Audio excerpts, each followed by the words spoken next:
Hi, everyone. I'm Leatrice Elzy. I am the executive director of the Hammons House Museum. And thank you so much for joining us tonight for another episode of Conversations about Jazz and Other Distractions with Carl Anthony. So we are so happy to have you here tonight. And so we're going to jump into a wonderful show, a show that, so many evenings we have the musicians and we have the producers and we have the songwriters, but it's a great opportunity tonight to go behind the music to the on the side that's more academic, the side that deals with ethnomusicology. So we're going to have those kind of conversations this evening. So before we get started, let's go ahead and take care of the housekeeping and thank those people who keep our lights on, who keep everything going at the Hammons House Museum. So we first like to thank Fulton County Arts and Culture, and through the Fulton County Board of Commissioners. And we really do appreciate them for their ongoing support, 32 years strong. And so we appreciate that, especially as a small nonprofit organization. That type of support, you can't buy it any place. And that level of commitment to arts and culture is really, really important. We'd also like to thank the City of Atlanta, Mayor's Office of Cultural Affairs, the Community Foundation of Greater Atlanta, AT&T Time Warner, and as well as the National Performance Network out of New Orleans. And so we'd like to thank all of those people and those institutions for just really just standing with us, standing in a gap for us, quite frankly. And we really do appreciate their support. And then I also have to always thank our members and our donors, because you all are, you're the backbone. Not only do you support, you show up, you come to our virtual events. You always came to the museum when the museum was open. We miss the museum being open. We miss seeing you all and welcoming you to the museum. And so we look forward to the day that we're going to be able to do that again. So hopefully that's going to be very, very soon. So right now, I'd like to go ahead and invite Carl Anthony into the stream. Carl, come on in. Good evening, Leatrice. How are you? I am doing well, Carl. How are you? I'm doing absolutely fabulous. And boy, do we have a great show tonight. I know. Tell me a little bit about your guest. Let me do that when I introduce them. They're educators, they're musicians, and we're going to, like I said, talk about ethnomusicology and, get a good understanding of what it's about and how it affects the music, and, just let them tell their side of the story. Like you said earlier, we have musicians, we have songwriters, producers, but we never talk about the academia side of it. And too many of these musicians spend so much time in school learning their craft that we need to let the public know just how all this comes about. Absolutely. Absolutely. And here's a little known fact, when I was thinking about a master's degree, and I was kind of like, okay, so what type of master's degree goes with what I love, because I was figuring if I'm going to get a master's, I'm going to do it in something that I really, really love. And so I thought about anthropology and I thought about ethnomusicology. Those were the two choices that, I had. Unfortunately, I have not yet had time to go after that master's degree. I'm still trying to find time, but it's never too late. I'm going to be like 75 years old getting my degree in ethnomusicology. But by that time, I would have gone through all of this, all my experiences with music and musicians and the history. I'm going to be a straight A student. It's going to be a breeze for you by that time. Exactly. By that time, I'll be graduating magna cum laude. So anyway, have an amazing show, Carl. I can't wait to hear everything. And so I'm going to jump on out. All right. And good evening again, ladies and gentlemen, and welcome to Conversations about Jazz and Other Distractions. It's been nearly a year since this pandemic hit, and it's time to talk to the ethnomusicologist, the academia side of jazz. My first guest is not only an educator, an author, an ordained preacher, and a world-class vocalist. She is also an assistant professor in the Department of Folklore and Ethnomusicology at Indiana University. Please welcome Dr. Alisha Lola Jones. Good evening. Good evening. Welcome to the show. And glad to be here. Joining her is also an author and tenor saxophonist and professor of music African American Studies and Anthropology at the Indiana University, Dr. Gabriel Solis. Great to see you. Good to be here. Thank you. And last but not least, he is a recorded and touring saxophonist with the Brian Blade Fellowship and associate professor of musicology at the University of Miami. Please welcome Dr. Melvin Butler. Welcome to the conversation, sir. Hi, it's great to be with you. Thanks for having me. Yeah. So let's begin with the latest pandemic, not to diminish the ongoing social and environmental pandemics that we've been dealing with. It's been nearly a year since COVID has changed the business landscape of the world and impacted those in front and behind the mic in the entertainment industry. As educators and musicians, how have you been adapting to this new paradigm we're living in? And let's start with you, Dr. Jones. Wow. Well, thank you so much for having me here and giving me the opportunity to chat with some of my favorite conversation partners.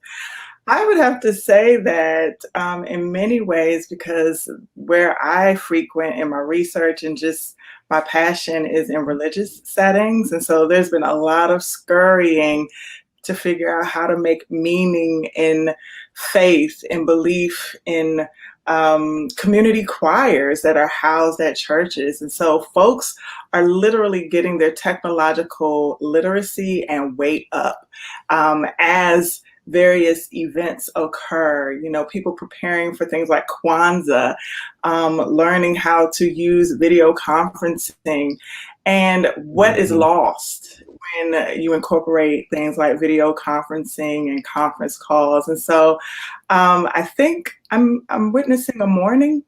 I'm witnessing how people are realizing that live interaction as we've known it is no more. Yeah. No. Oh, I'm sorry.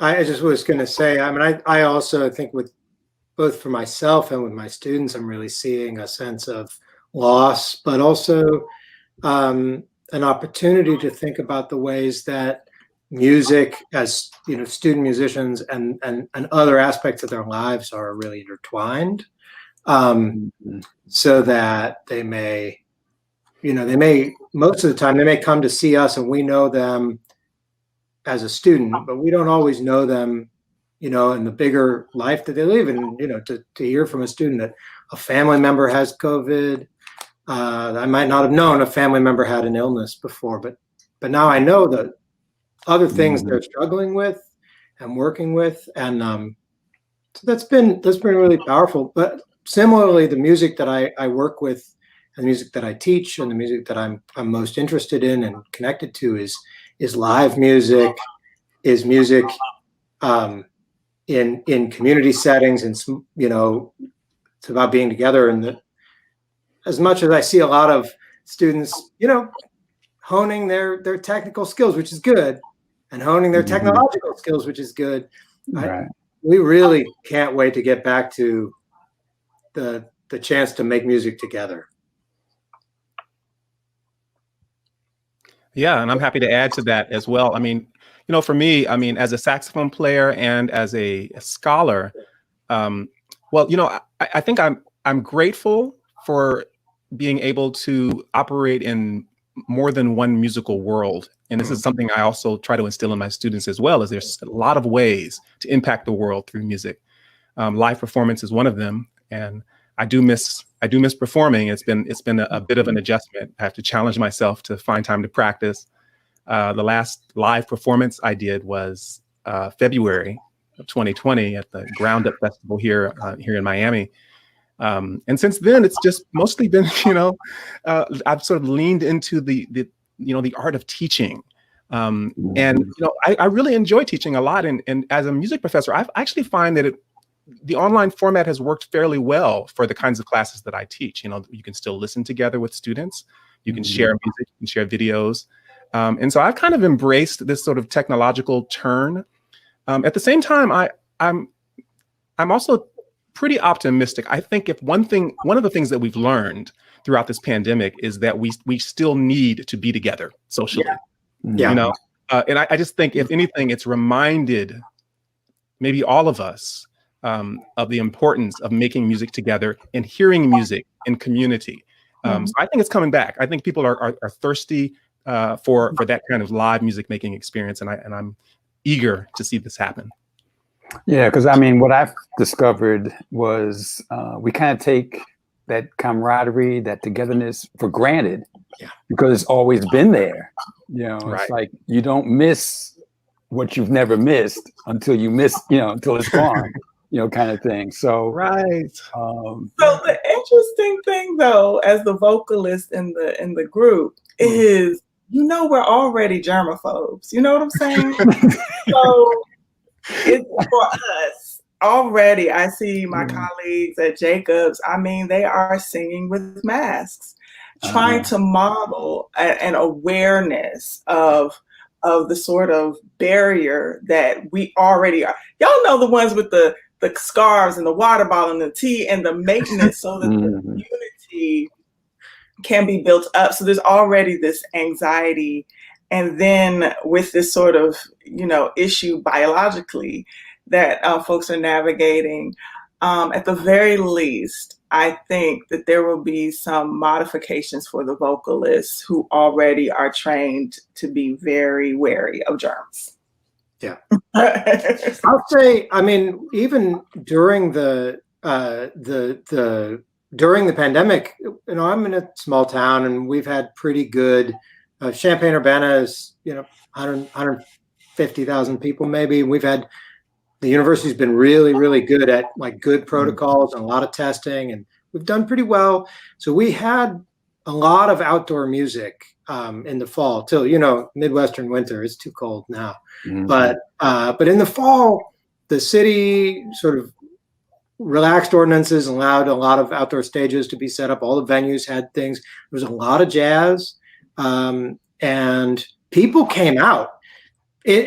Bigger numbers of people came out to hear live music than would usually go out. And I think when the spring comes and we can have outdoor music again, people will be there for it. But they're socially distancing, right? Right, exactly. So, I mean, outdoors, wear a mask, sit a little ways from each other. It's one of the great things about being in South Florida, for me, here in Miami, where I teach at the music with the palm trees and 75-degree weather in January. All throughout the year, and I was so impressed by our students because, and teachers, the teachers who teach lessons and ensembles, a lot of them just moved outside. That was their way of adjusting. And so the soundscape of our campus has really changed, I think, for the better. And I think now that people have learned, we can have this ensemble outside, and why not? It's gorgeous outside. They may continue to do this even after we are no longer having to wear masks and things, but it works really well to be in South Florida during a time like this. Sorry, folks. Yeah. I feel you. I really do. So let's talk about ethnomusicology. We've all heard this term over the years, and we really don't know what it is. It sounds real cool. It's clearly, you see ethno, okay, that's got to be Black folk, kind of thing, But what is ethnomusicology, and why is it important to study? Anyone? Don't be shy. Well, I'll jump in on this one. This is something we think about, I think, as ethnomusicologists, we think about a lot. In fact, you might argue that the practitioners within our discipline have been somewhat obsessed over the past half century or so with self-definition. What is ethnomusicology? Who are we? What are we doing? What are we supposed to doing? What are we supposed to be doing? And I feel like the definition has shifted a bit over the years as well. I mean, whereas maybe in the early days, when the Society for Ethnomusicology was founded in the mid-1950s, it was kind of viewed, by, as a kind of alternative to a more Eurocentric focus, right? That, we want to study all of the world's music, right? And I feel like since then, and I'm curious what my co-panelists think about this. I feel like the emphasis nowadays tends to be a little bit more on method, and as ethnomusicologists, we define ourselves as as studying people making music, maybe a people-centered approach to music making. We tend to do field work and ethnographic work, interviews. We're interested in, how people are making music meaningful. But, really, I think that ethnomusicology can be defined in lots of different ways, depending on who you ask. There's all kinds of different subfields and sister and brother disciplines and different kinds of approaches. Yeah, I would agree. I succinctly would say at a dinner party, I like to study the musicians and their audiences, similar to what Dr. Butler mentioned. But I think we could agree that we often get that question, which is why I typically introduce myself as a music researcher, just so we can get to the music. Yeah, that's right. I've learned that. Yes. Yeah, I have tended, especially, when I'm introducing myself to somebody I might want to work with, to say I'm a music scholar and see where we go from that. But I think one thing that does often distinguish ethnomusicology is an interest not only in the most sort of famous or visible musicians, but in a wide array. So I often am interested in work that's with musicians who maybe aren't stars, right, but are making music in their lives, and sort of how and why are they doing that, and how does that connect to the larger kind of world that includes those musicians who are stars, who I'm also, of course, very interested in. So that's Yeah. And as ethnomusicologists too, I think it's important to, to emphasize that we don't really place limitations on the kind of music that we study. We really believe that all of the world's musics are pretty much worthy of, analysis and study, and that, that they, and that we don't feel like that there's some musics that are more deserving, of our intellectual curiosity. And that's, I think, a good thing. Yeah, and sorry. Go for it. I was just thinking, I was reflecting on that recently about jazz and thinking, I think each of us tends to see jazz in this larger kind of universe of kinds of music. And I think as an ethnomusicologist, I'm not really a jazz purist. Like I love the way jazz meshes itself with all kinds of music, and the ways that lots of musicians who maybe don't get called jazz musicians draw on that music. I don't know, I listened to Thundercat a lot lately, and there's so much jazz in that. Is that jazz? I can't answer or care about the question on some level, And we're also really adept to pivoting. We have this site of inquiry, and then we're really also interested in like the lives of these people. And so as you were talking, I was reminded of Louis Armstrong, and how Louis Armstrong is one of the people that I like to think of as I pivot toward my interest in music and food. Because Louis Armstrong is one of the folks that people cite who has, we have found a recipe of his mom's, I believe it was, I want to say gumbo. And that has become an entire conversation around maternal ties and how he nourished himself and others on the road. And ethnomusicology allows me to be able to think about the sort of fullness of a musician's experience while I pivot to something like gastromusicology. Gastromusicology. Gastromusicology. It's very tasteful. I'm into the flavor now. Yeah. My Lord, come on. So basically what you're saying is ethnomusicology encompasses the artist, the music, the culture, just pretty much everything that's centered around the music, whether it's jazz or rock or gospel or blues. It's a full spectrum of that person or that culture's music.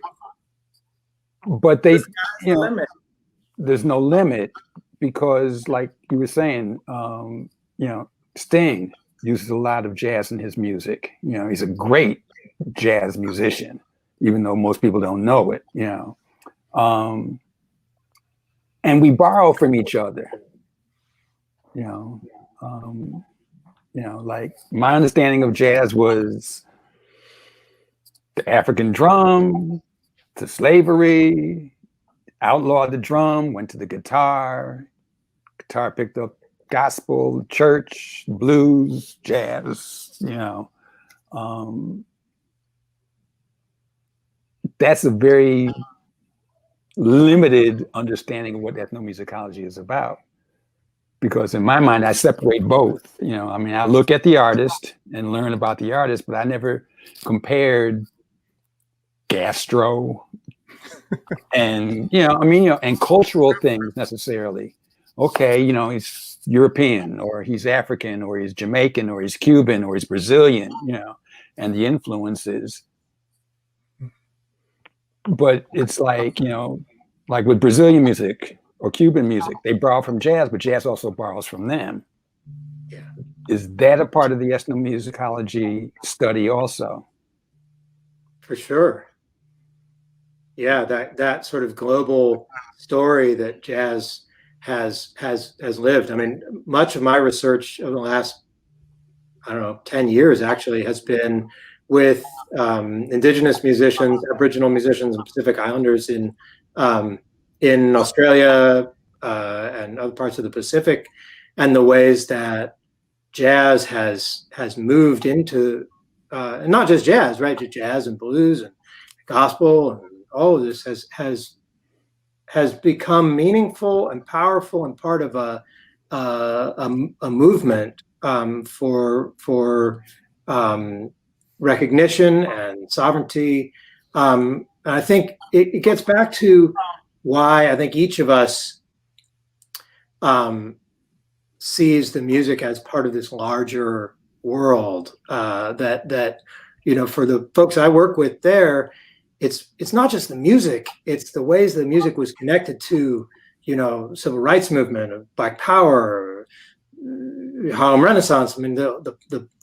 The politics and the philosophy and the meaning and the spiritual meaning and all of this, like they have absorbed, they've recognized that, and it's become powerful and important and as music, but also as life. Yeah, I love that. Yeah, we're more than music historians. Many of us are really interested in the histories behind how musical genres developed. But I think a lot of us who self-identify as ethnomusicologists, we try to take it a step further, perhaps, and question like the stories that people tell about music. Like, what are the stories that we tell ourselves, even as academics, about where music came from? Like, what is jazz after all? I'm very interested in sort of problematizing, the sort of the conventional narrative of jazz is the origins of jazz, and also let's look at some Caribbean sources and the ways in which these categories of music, jazz, R&B, how they're constructed over time, and how they're made meaningful to people in different societies. So it's the musical sound, it's the history of how things develop, but it's also how musical concepts and language about music is changing over time as well. Ethnomusicology is a lot of fun because you can do so many different things with it, and there's lots of questions that still need to be asked. And I think Dr. Solis and Dr. Jones are wonderful exemplars of this perpetual intellectual curiosity that's a healthy aspect of our discipline. I would just also add that jazz, I think, is a great case study in how identity is formed, specifically transnational identity. We've already seen here in our conversation how jazz in many ways has been used as a means for cultural ambassadorship historically, a means for shared identity globally. And then when we think of our impact in the United States, with music being our number one export culture, music, jazz has been up there, high ranking as one of the chief ways that we are known sonically to the world. And so as we teach about jazz, you mentioned some of the prohibitions tied to African-derived musics in the United States, the prohibition of the drum or talking instruments. One of the things that I know my colleagues and I expose our students to is the long tradition of string musicianship that was brought to us by people of African ancestry. Yes. Guitar, the banjo, various chordal instruments. And in fact, I know my students, a lot of my graduate students are doing the great work of showing those flows from the continent throughout the world of these instruments that aren't immediately associated with Africanness, like the banjo. But we know through the work of Dr. JJ, who just became an honorary member with SEM, the Society for Ethnomusicology, groundbreaking work, still playing as a musician, largely because we are still teaching people about what we brought culturally to the United States.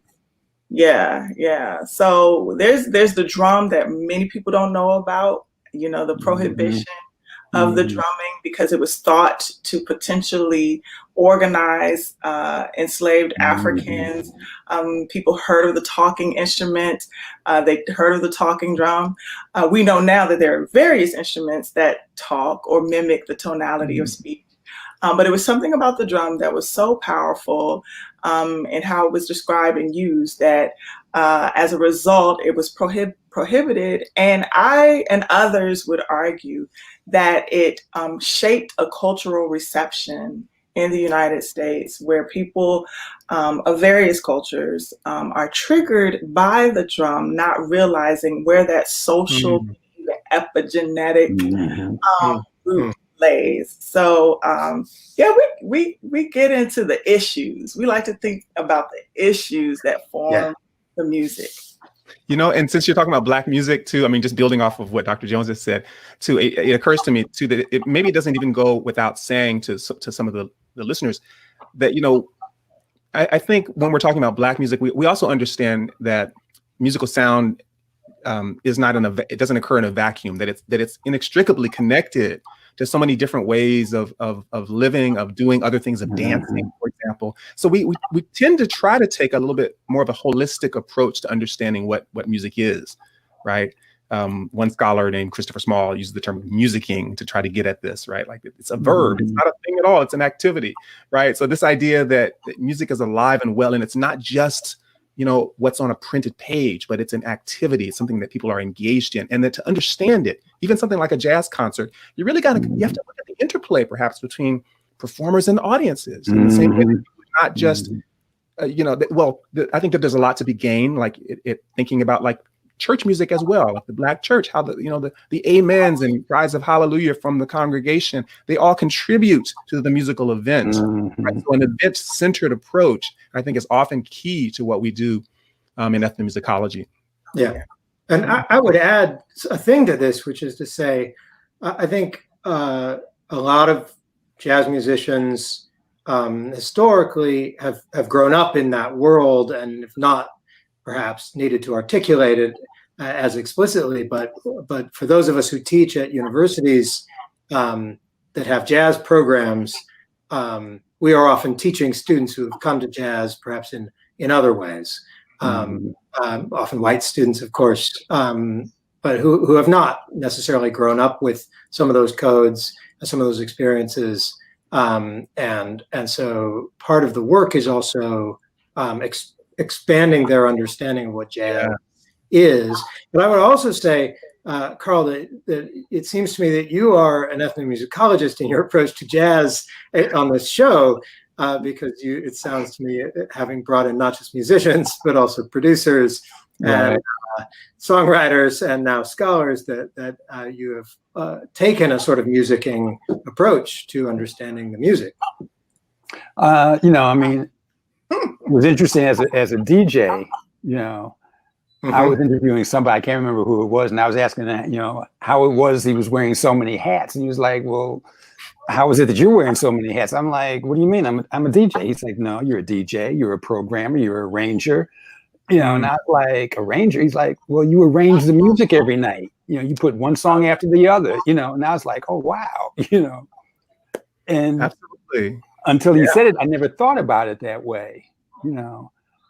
But you're right, you know, in terms of how we approach music and how we look at it, it stems from how our ears were trained, you know, because I grew up in Broadway and jazz, but then the 60s hit, you know, and I turned to the British invasion. I turned to Motown. I turned to Muscle Shoals, you know, and all this other music started to come in, you know. Then I went West Coast and, you know, a whole nother sound, you know. And then eventually I returned to my roots, which was jazz, you know. And I mean, I still listen to, Michael Jackson and, you know, Led Zeppelin and, you know, the Beach Boys and, you know, all those other groups that, you know, were there in my musical development, which helps me not be as subjective in my thoughts about music, because I found out that everybody borrows from everybody. You know, the Rolling Stones went to Muscle Shoals and sat and listened to learn, you know. So my question now is, you know, coming out of a quote unquote European history, you know, we're taught European history, which left out all of the Black history of the world as I was growing up. Is the study, you know, is the scholarship of ethnomusicology, is there a consensus between white and Black scholars in terms of the beginnings because of a universal colonial education where we were left out of the conversation and out of the narrative for so long? That's such a large question, my friend.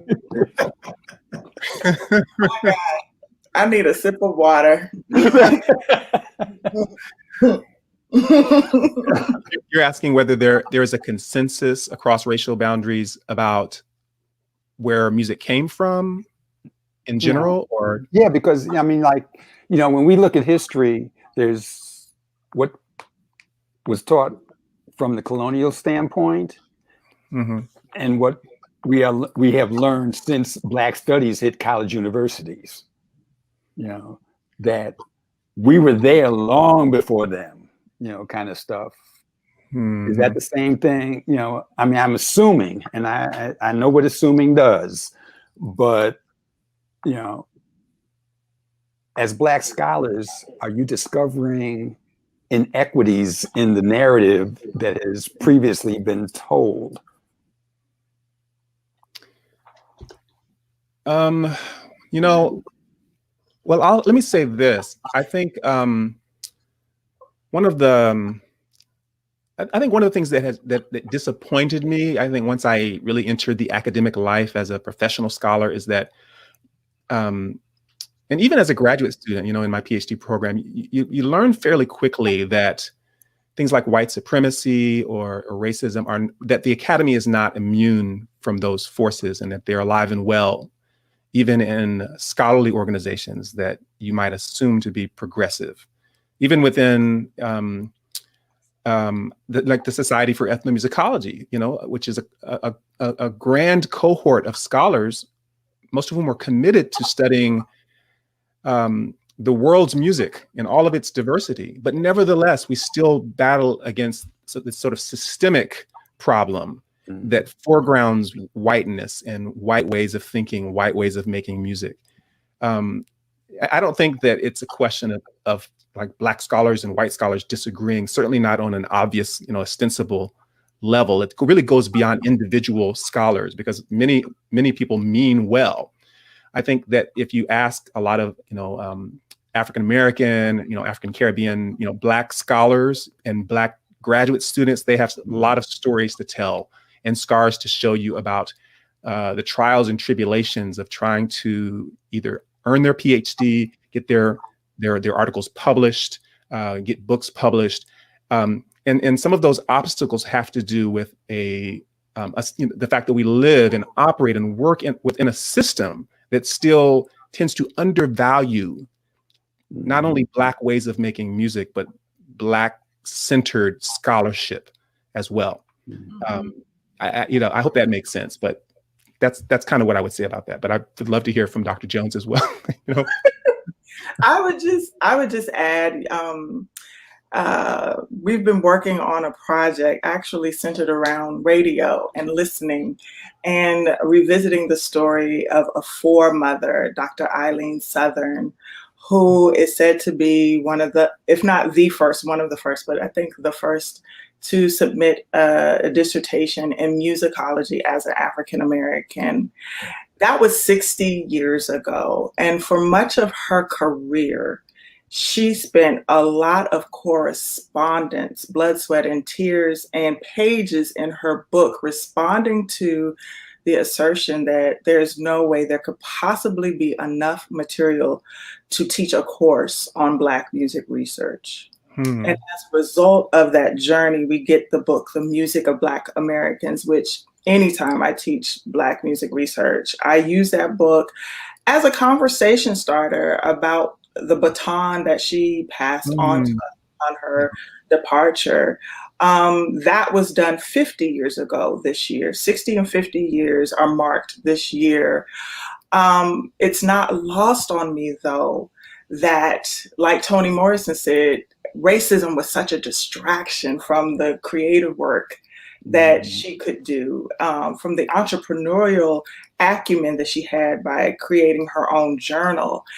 And today, I still encounter the same sorts of questions and curiosities and omissions that Dr. Southern encountered as the first tenured woman at Harvard University, tenured African American woman. And so telling the history is so important.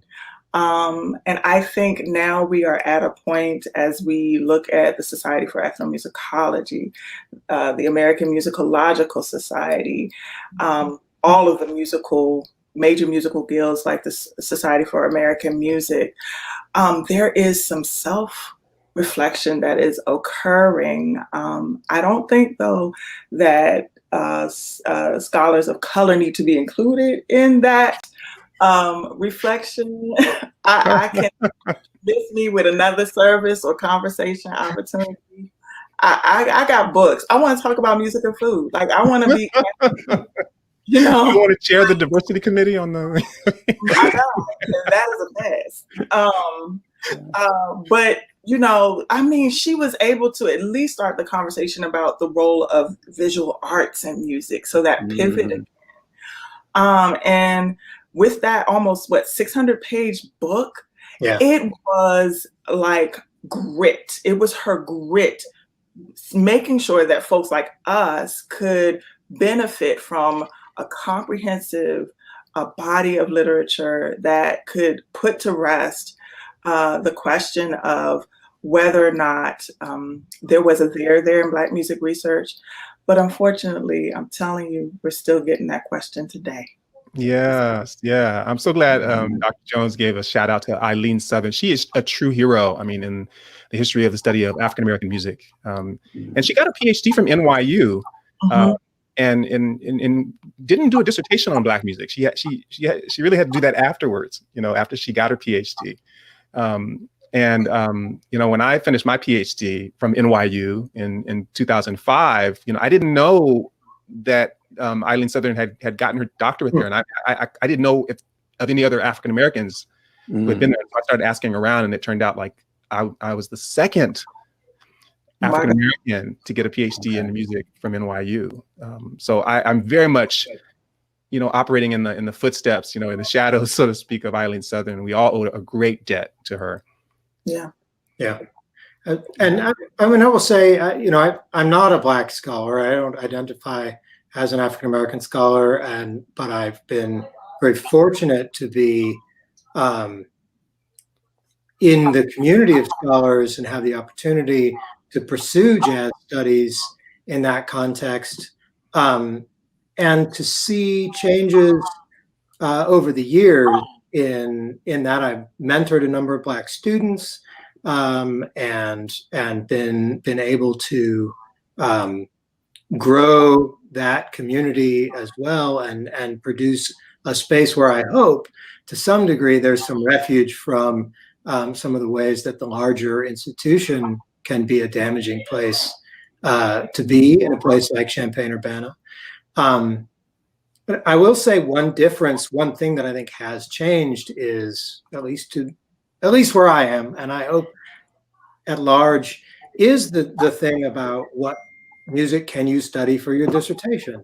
What can be your real project? And even when I started graduate school in the early 90s, mid 90s, there was a kind of sense that for a lot of people, well, you'd still do classical music thing for your first project, and then you do, jazz or some other kind of gospel or whatever it is. And I think that's not the case anymore for the most part. But I also, I did not start as an ethnomusicologist. I thought of myself as a music historian, and I said, I'm gonna write a dissertation about Thelonious Monk. This is for me. And my professors came to me and said, oh, well, you're an ethnomusicologist. I said, what's that? That sounds like racism. And I'm really fortunate. I was very fortunate to have the advisor I had, who is now the Quincy Jones Professor of Music at Harvard University, Ingrid. And I said, Ingrid, this seems like that. And she said, oh yeah, no, it is. Totally. That's what it is. Also, don't worry about that right now.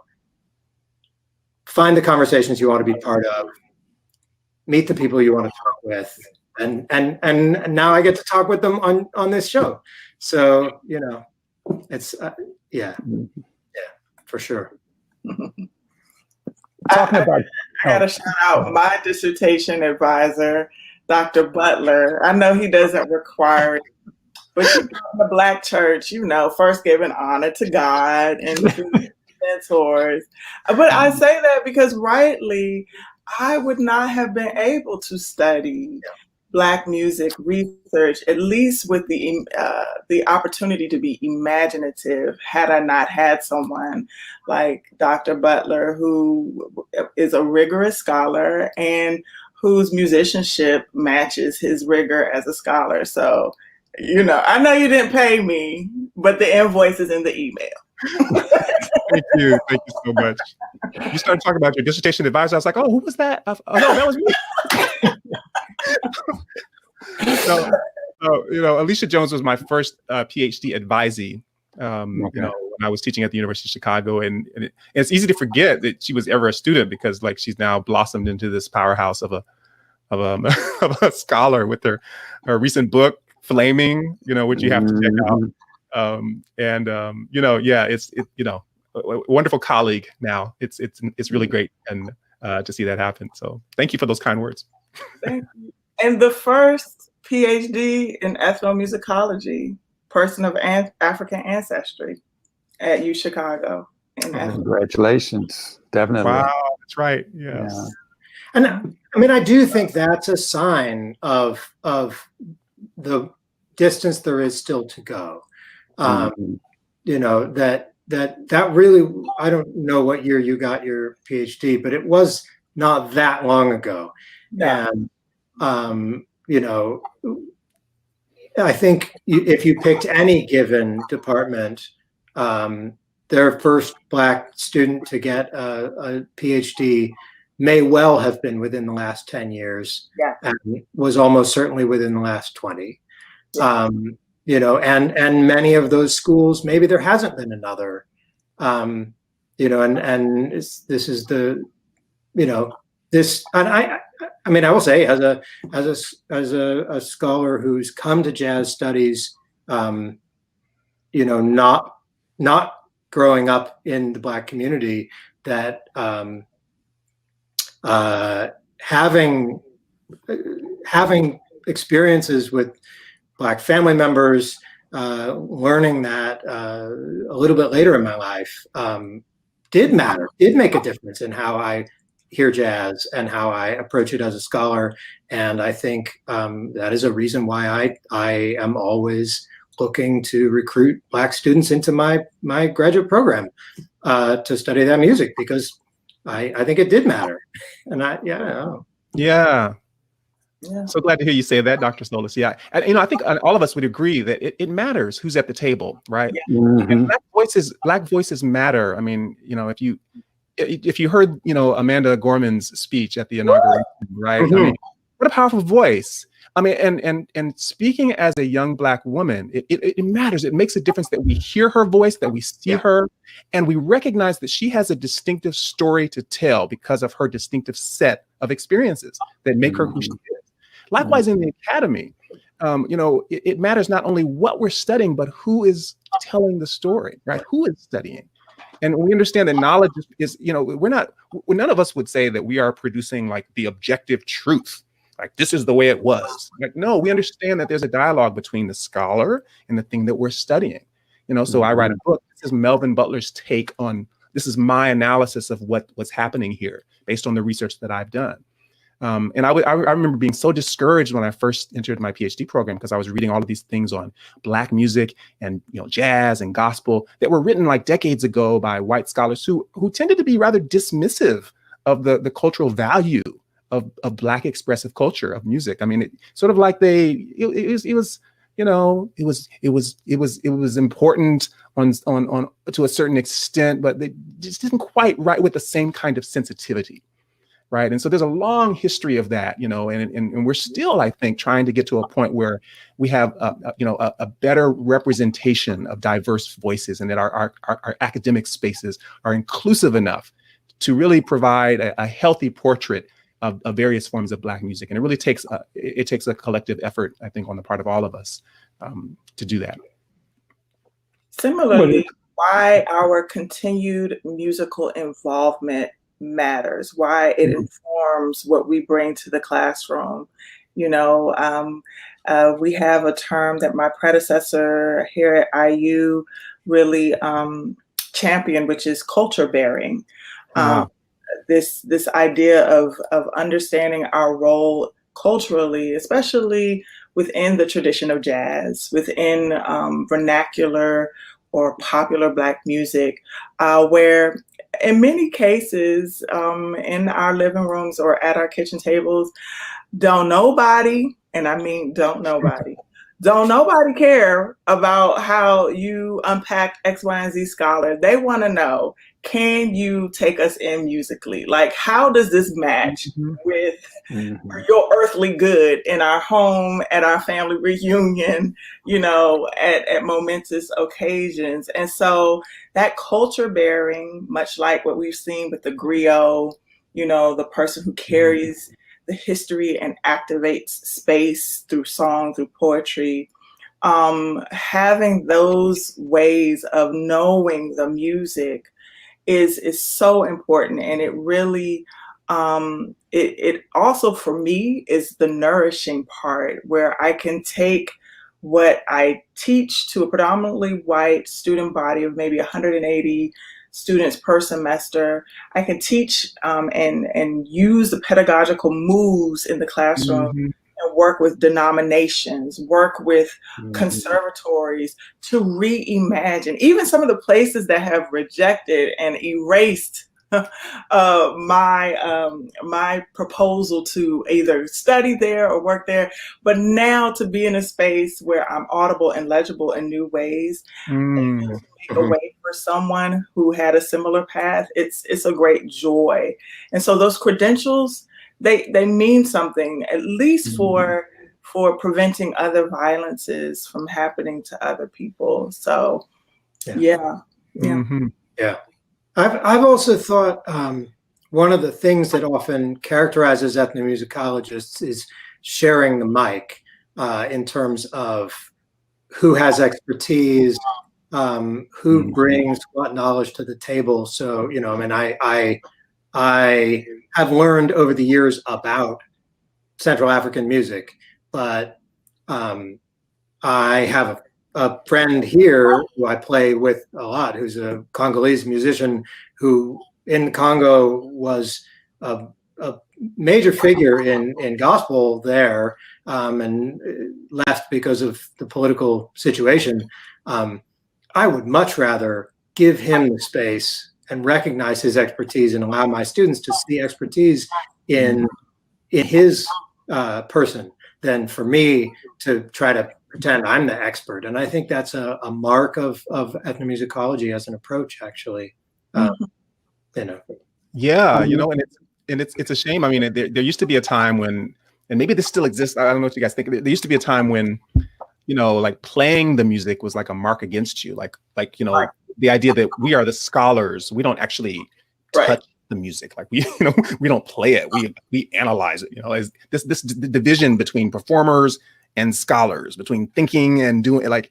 And so it's great to be on this panel because all of us are music makers as well. Mm-hmm. As Dr. Jones said too, right? This affords us a different kind of knowledge, a way of knowing and understanding the music, a kind of insight. I think that's valuable in the classroom and in the articles and books that we write.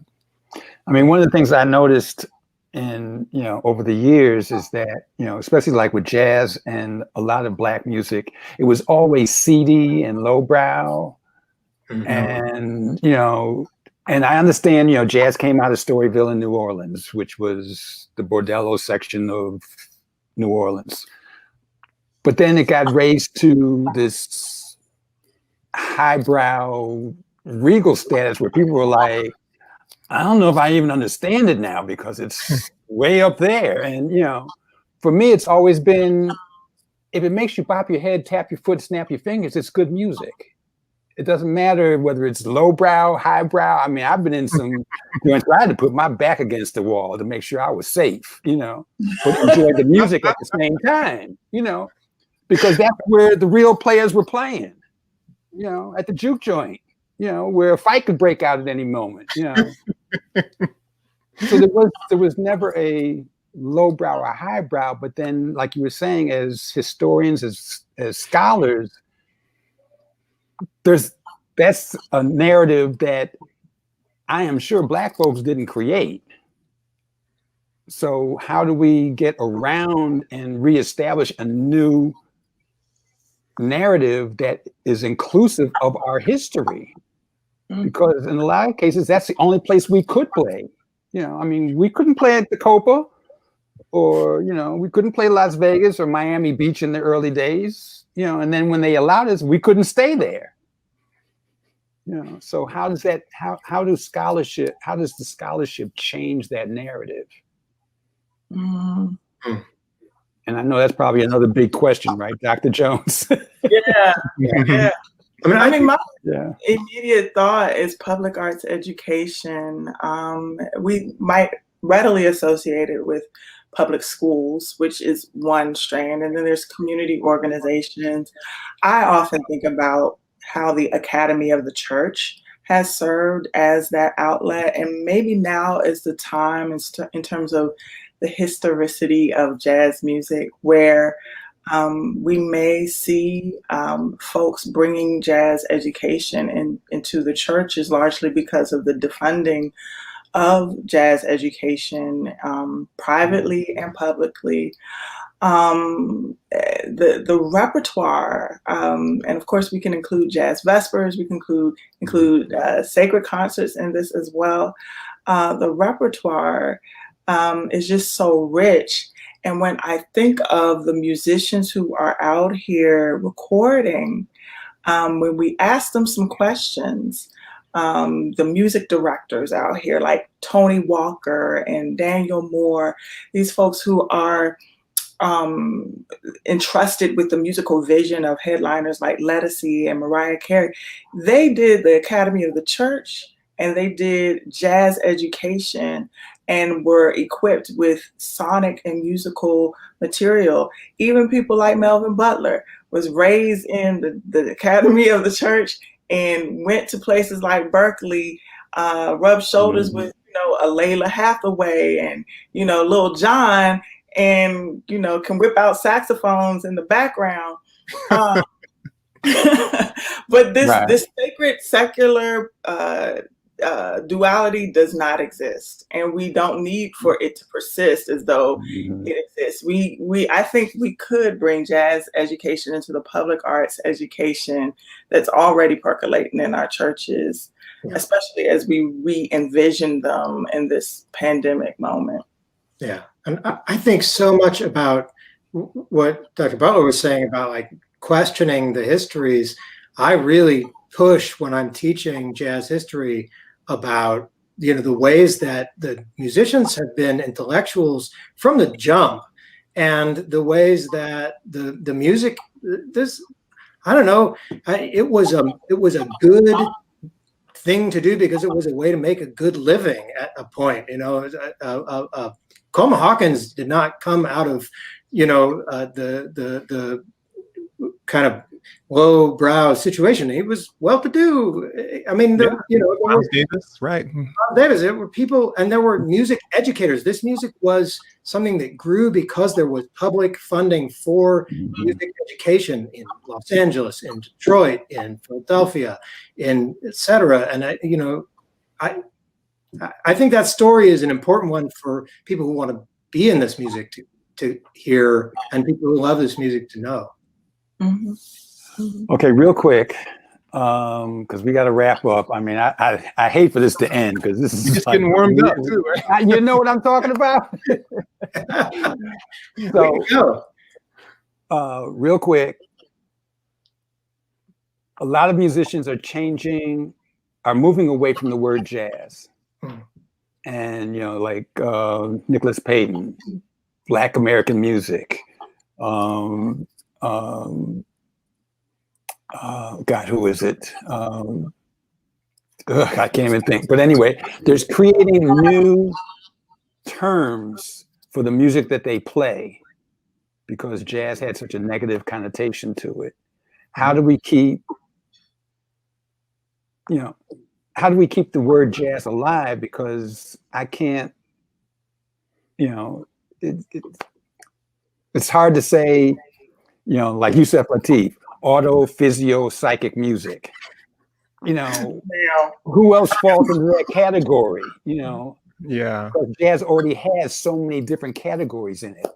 Yeah, I'm glad you posed this question, Carl, because I was kind of sitting here thinking that, man, you know, I have a problem with the term jazz too. I mean, I think it's never been all that clearly defined, and it's always meant different things. I mean, it's if you think about the original Dixieland Jazz Band, when did they record? Like 1917 or something? Is that right? Those were not African Americans, right? And Paul Whiteman was known as the king of jazz. He was not an African American, right? You know, the term has always, in a sense, been co-opted, you know, by others, you know, in the music industry, you know, by different folks, and it's as a label.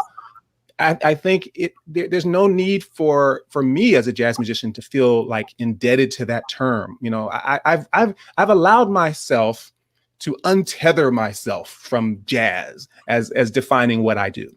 I think even from a historical standpoint, I mean, you have to think about jazz as a huge umbrella term that really encompasses a huge constellation of styles, some of which are remarkably different from one another, right? So I don't think we're in danger of losing the term because it has this currency. It means a lot of different things to different people. For my mom, it might mean Boney James or Kenny G, you know, or you know, for me, it might mean Dexter Gordon and John Coltrane, you know. And as far as Louis Armstrong was concerned, I think what Charlie Parker and Miles Davis were doing in the 40s, that it wasn't the same kind of music necessarily either. I don't know, but maybe then again, one of the roles that we have as scholars is figuring out, like, what are the through lines? What do all these different, you know, various forms of musical performance have in common? And maybe the term jazz has some utility in that way, but I'm not married to it. I struggle with it because I see certainly Duke Ellington rejected. Yeah, that's exactly what I was thinking. True. And yet, I also want to celebrate. I think the point you're pointing to. I want to celebrate this historical patrimony. I mean, I think there is some truly great thing that happened over the course of the long 20th century and continues to happen today with musicians improvising in a tradition that has its roots and its life in African American music, and that is different from R&B, and is different from gospel, and is different from hip hop, and that's not a knock on any of those kinds of music or on jazz, but to say that while the boundaries are pretty fluid and the relationships are pretty strong, also there is some body of wonder to me in a music that goes from Louis Armstrong through John Coltrane and Dexter Gordon, to whoever you want to name today, including Nicholas Payton, even if we don't want to call it that. Yeah. I just wanted to add, I was thinking Ellington as well. I'm a true Washingtonian, and the politics that emerged from his assertion of America's music really was, in this moment, a story that we need to know of personhood and citizenship. Yeah. It was a way of him talking about being a Black man doing good music. And it's a longer discussion, but I think it's one that needs to be lifted up as we talk about patriotism and representing oneself on a global stage. Because when you Google, in many ways, his name pops up as the American composer because of that. So what are the politics of representation there when we talk about reach and impact in the marketplace? Okay, that's a conversation for another time. Talk about a long conversation. Anyway, doctors, I tip my hat to you, and I thank you so much, Dr. Alisha Lola Jones, Dr. Gabriel Solis, and Dr. Melvin Butler for joining me on this edition of Conversations of Jazz and Other Distractions. I also want to thank my audience for your continued support, my producer, Robbie Wyndham, our marketing guru, Karen Hatchett, for always doing a fantastic job, as both of you both do. I thank the Hammonds House Museum, the Fulton County Arts Council, the City of Atlanta Mayor's Office of Cultural Affairs, AT&T Times Warner Media, the Community Foundation of Greater Atlanta, and NPN for always being there and continuing to support these kinds of conversations and the arts. Until next time, lady and gentlemen, again, thank you for joining me on this edition of Conversations about Jazz and Other Distractions. Thank you. Thank you. Well,